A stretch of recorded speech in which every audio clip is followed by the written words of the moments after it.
ரயில் டிக்கெட்டுகளில் இனி தமிழ் மொழியும் இடம்பெறும் என ரயில்வே வாரியம் அறிவித்துள்ளது. கூடுதல் தகவல்களை செய்தியாளர் நிரஞ்சன் தருகிறார். நிரஞ்சன், இந்த அறிவிப்பு எதன் அடிப்படையில் வெளியிடப்பட்டுள்ளது? வெங்கட், ஒவ்வொரு மத்திய அரசின் ஒவ்வொரு துறைகளுக்கிலுமே ஒரு நலச்சங்கம் என்பது அந்தந்த துறை சார்பாகவே அமைக்கப்பட்டிருக்கின்றது. அதே போலத்தான் மத்திய ரயில்வே துறை அமைச்சகத்தின் கீழாக ராஜா தலைமையிலான அகில இந்திய அளவில் ரயில் பயணிகள் நலச்சங்கம் என்று ஒன்று இயங்கி வருகின்றது. அது மாதாந்திர கூட்டமானது ஒவ்வொரு மாதமும் நடைபெறும். அந்த கூட்டத்தில் பயணிகளுக்கு என்னென்ன மாதிரியான அசௌகரியங்கள் இருக்கின்றது, அதனை களைவதற்கான விவகாரங்கள், அவர்களுக்கு வருகின்ற புகாரின் அடிப்படையில் என்னென்ன மாதிரியான நடவடிக்கைகள் எடுக்கப்பட்டிருக்கின்றது, எடுக்கப்பட வேண்டிய நடவடிக்கைகள் என்ன உள்ளிட்ட பல்வேறு விவகாரங்கள் ஆலோசிக்கப்படும். அதே போல நீண்ட நாட்களாக இந்தியா முழுவதுமே, குறிப்பாக தென்னிந்தியா முழுவதுமே பரவலான ஒரு குரலானது எழுப்பப்பட்டு வந்தது. அதாவது அந்த ரயில் டிக்கெட்டுகளில் அந்தந்த பிராந்திய மொழிகள் இடம்பெற வேண்டும், அந்த ஜோனல் சார்ந்த மொழிகள் இடம்பெற வேண்டும் என்ற கோரிக்கை நீண்ட நாட்களாக வைக்கப்பட்டிருந்தது.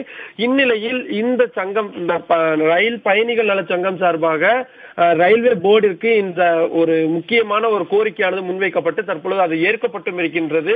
இது தொடர்பாக அதிகாரப்பூர்வமான தகவலானது இன்னும் 2-3 தினங்களில் வெளியிடப்படும் என்று தெரிவிக்கப்பட்டிருக்கின்றது. இன்றைய தினம் இந்த முக்கியமான முடிவின் பின்னணி என்னவென்று பார்த்தோமேயானால், இனி ரயில்வே டிக்கெட்டுகளை பெறும் பொழுது அதில் முதலில் ஹிந்தி இருக்கும், பிறகு ஆங்கிலம் இருக்கும்.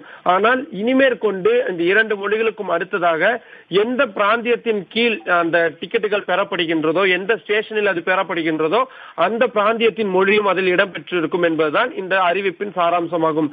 எடுத்துக்காட்டாக சென்னையில் ஏதேனும் ஒரு இடத்தில் வாங்கினோம் என்றால், டிக்கெட் பெற்றோம் என்றால் தமிழ் மொழியில் பிரிண்ட் ஆகியிருக்கும். கேரளாவில் ஒரு இடத்தில் வாங்கியிருந்தோம் என்றால் மலையாளத்தில் இருக்கும். அதே போல ஒவ்வொரு பிராந்தியத்திற்கும் என்னென்ன மொழிகள் பரவலாக இருக்கின்றதோ அந்த மொழிகள் அந்த ரயில்வே டிக்கெட்டில் இடம்பெற்றிருக்கும் என்பதுதான் இதன் சிறப்பம்சமாக இருக்கின்றது.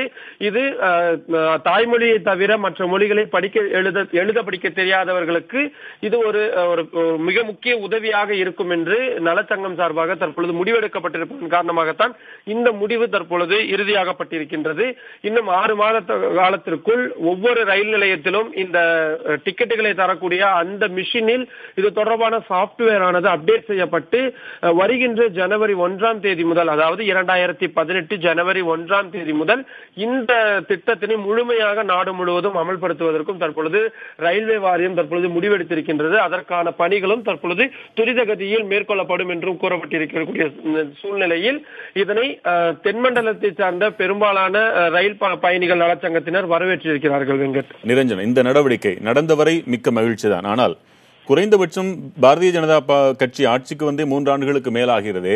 இப்பொழுதுதான் இது சாத்தியப்பட்டிருக்கிறது. இத்தனை நாள் தாமதத்திற்கு என்ன காரணம் சொல்லப்படுகிறது? இது நீண்ட நாட்களாகவே வைக்கப்பட்டு வரக்கூடிய விஷயம். அது மட்டும் இல்லாமல் நீங்க கேட்ட கேள்விப்படியே பார்த்தோமேயானால் தற்பொழுதுதான் இந்த டிஜிட்டல் இந்தியா என்று சொல்லப்படக்கூடிய அனைத்தையும் இணையதளத்தின் வாயிலாகவும் நவீனமயமாக்கும் ஒரு திட்டத்திலும் தற்பொழுது பாரதிய ஜனதா கட்சி கையில் எடுத்திருக்கின்றார்கள். அதன் அடிப்படையில் தற்பொழுது அனைத்து துறைகளுமே முழுமையாக மின்னணு மயமாக்கப்பட்டிருக்கின்றது. இணையதளங்கள் அந்த முழு பணிகளையும் தற்பொழுது மேற்கொள்ளப்பட்டிருக்கின்றது.